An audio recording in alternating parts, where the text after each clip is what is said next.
How to delete a group in Instagram. Now you can only delete a group in Instagram if you created the group. So if I am in a group where I was invited and I'm not the owner of that group, I cannot delete that group. The least I can do is only leave that group. But if I created a group myself and I want to delete the group, right? So tap on the group name from the very top. You can see no matter where I go, there is no option to delete the group. So how this works is that if you are the owner of the group and you go to the people or the members section, you will see a list of people. Basically what you have to do is first you have to remove other people from the group. So remove everybody except for yourself, because when you're only the last person left, it will show after that. So you can select that particular person, select remove user and tap on the three dots, and again just select the remove user button right there.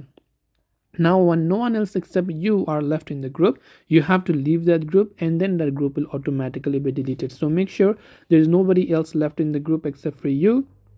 Only when you are left, then you can hit the leave button, tap on the leave chat option, and that group will be successfully deleted. This way you will be able to delete group in Instagram. I hope that this video really helped you. If you have got any further questions, feel free to also leave them down in the comments below. Thank you for watching and see you in the next video.